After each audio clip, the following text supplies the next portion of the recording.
Donc pour eux, dans la tradition, lorsqu'on meurt, on va, l'âme, il y en a 3 chez les Mongols, elles vont dans ce qu'ils appellent le monde noir. Voilà.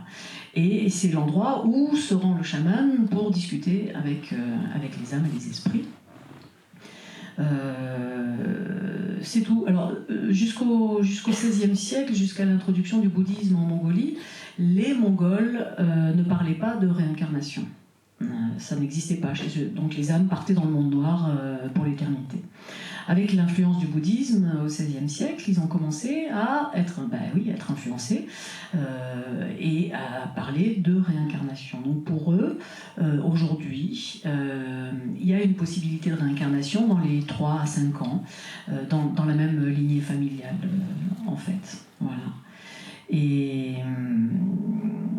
pour eux, il y a donc la possibilité de discuter, d'aller en contact avec...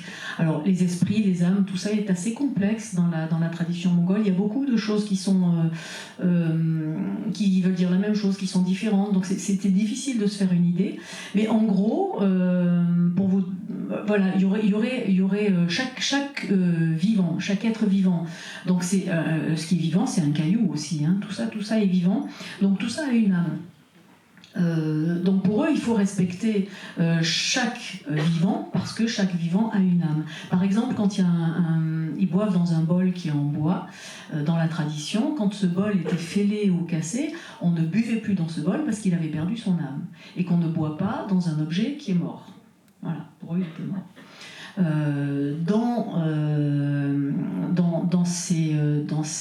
Entre l'âme et l'esprit, pour vous donner une idée, les esprits, ce serait l'esprit de la montagne, l'esprit de la forêt, l'esprit de l'eau, et dans une forêt par exemple, chaque arbre aurait une âme.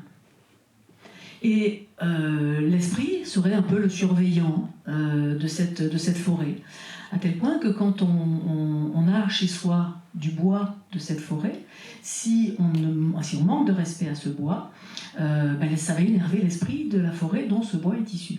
Voilà. Et donc là, vous allez avoir des problèmes.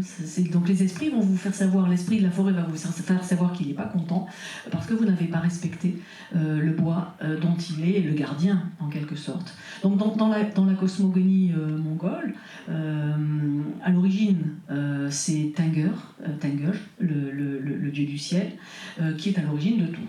Voilà. Et donc il a fécondé la terre au travers grâce à la pluie et à la neige, et la terre, elle, a donné naissance à la vie.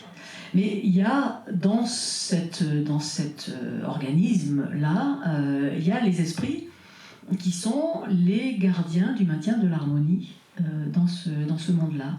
Donc moi, ce qui m'avait le plus étonné en Mongolie, c'était ce rapport à l'invisible, c'est-à-dire qu'ils ne prenaient jamais une décision sans avoir demandé à ce monde des esprits. Voilà. Qui était invisible, donc pour moi qui n'existait pas, bien sûr, en mode occidental. Alors je disais, mais pourquoi ils demandent toujours leur avis aux esprits avant de prendre une décision? Parce que nous, en Occident, qu'est-ce qu'on dit? On dit, je suis le maître de mon destin. Donc c'est moi qui décide, c'est moi qui fais, c'est moi qui truc. Voilà. Et là-bas, non.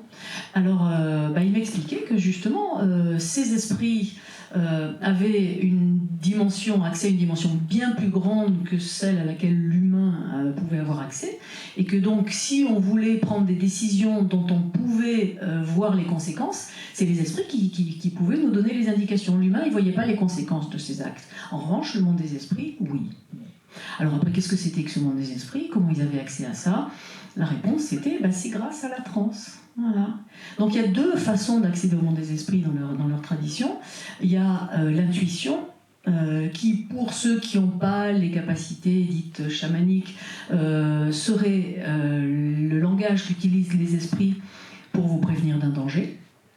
Donc quand on se dit, on sait très bien, notre intuition, elle nous dit plein de choses, mais en général, on ne lui fait pas confiance, on ne va pas l'écouter. Voilà. Donc pour eux, c'est vraiment quelque chose d'important. Et si on n'écoute pas son intuition, c'est là que les problèmes arrivent. Voilà. Et donc les problèmes arrivent comment chez eux? Ce sont les esprits qui viennent taper à votre porte avec les problèmes parce que justement vous n'avez pas respecté quelque chose. Et le mot respect est vraiment au centre de tous les problèmes. Voilà. Donc ça part de là, toujours un manque de respect à l'origine. Donc c'est un manque de respect pour ses esprits, un manque de respect pour les rituels, un manque de respect pour sa nourriture, un manque de respect pour son troupeau, un manque de respect pour soi-même. C'est toujours ça l'origine des problèmes qui va créer ce qu'ils appellent un busard, une souillure. Et ce busard, non seulement on va l'attraper si on ne respecte pas tout ce système, mais on va le transmettre. Je cite toujours cet exemple des abattoirs ici, dans lesquels les animaux sont maltraités. La viande qu'on va manger, qui est tuée dans un abattoir et que l'animal va être maltraité, et bien non seulement ce busard va venir se manifester chez la personne qui fait l'acte de torture de l'animal, mais elle va se transmettre à la personne qui va manger la viande aussi. Comme Corinne, vous racontiez cette histoire avec l'or volé, dévalé. Oui, dans la diagonale de la joie.